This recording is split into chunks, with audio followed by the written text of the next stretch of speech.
ఈరోజు 10 నిమిషాలతో రెడీ అయిపోయే బొంబాయి రవ్వతో ఉప్మా చేసుకుందాం. ముందుగా ఒక కప్పు బొంబాయి రవ్వ తీసుకోవాలి.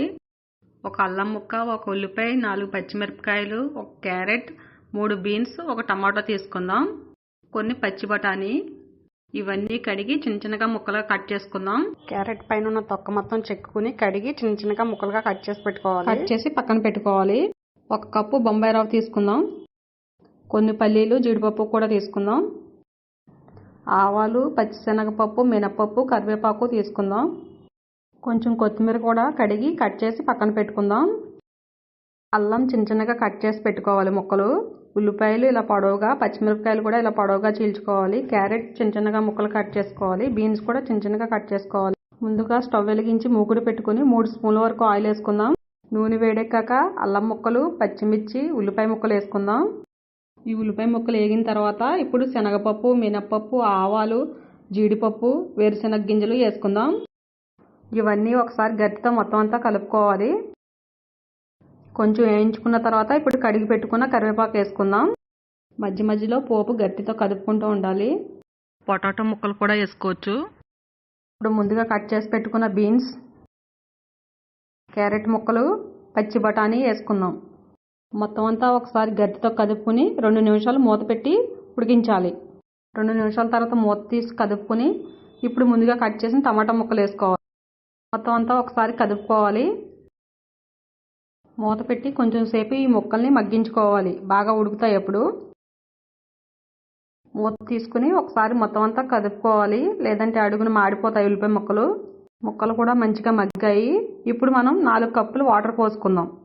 ఏ కప్పుతో అయితే మనం రవ్వ తీసుకున్నామో అదే కప్పుతో 4 కప్పులు వాటర్ తీసుకోవాలి. క్యారెట్, బీన్స్, పచ్చి బఠానీ, టమాటో వేసుకుని చేసుకుంటే ఈ ఉప్మా చాలా బాగుంటుంది. 4 కప్పులు వాటర్ పోసుకున్న తర్వాత ఇప్పుడు తగినంత కల్లు ఉప్పు వేసుకుందాం. సాల్ట్ అయినా వేసుకోవచ్చు.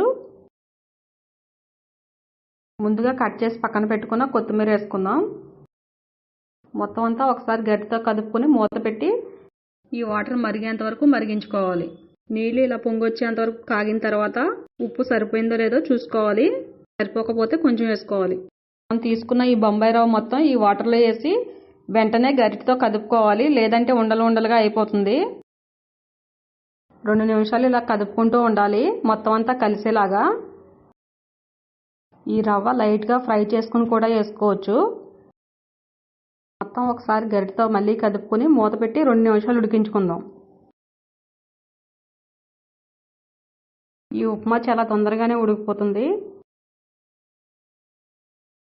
ఒకసారి మూత తీసి చూసుకుందాం. ఇదిగోండి దగ్గరగా అయిపోయింది, చూసారా? మళ్ళీ కడిగి కట్ చేసి పెట్టుకున్న కొంచెం కొత్తిమీర వేసుకుందాం. ఈ ఉప్మా నెయ్యి వేసుకుంటే చాలా రుచిగా ఉంటుంది. 1-2 స్పూన్ల నెయ్యి వేసుకుందాం. స్టవ్ ఆఫ్ చేసి ఈ నెయ్యి మొత్తం కలిసేలాగా ఒకసారి గట్టితో మొత్తం అంతా కదుపుకుందాం. నెయ్యి ఎక్కువగా వేసుకుంటే రుచి చాలా బాగుంటుంది. ఈ ఉప్మా ఒక గిన్నెలోకి తీసుకుని ఒక ప్లేట్లో వేసుకుందాం. ఉప్మా ఇలా చేసుకుంటే చాలా బాగుంటుంది. కొంచెం నెయ్యి వేసుకుని ఇలా తింటే చాలా బాగుంటుంది. లేదంటే చట్నీ కూడా వేసుకోవచ్చు. వేడివేడిగా ఉప్మా రెడీ. ఇలా వెజిటేబుల్ వేసి ఉప్మా చేసి ఈవినింగ్ స్కూల్ నుంచి వచ్చేసరికి పిల్లలకు చేసి పెడితే చాలా ఇష్టంగా తింటారు. మీరు కూడా ట్రై చేయండి.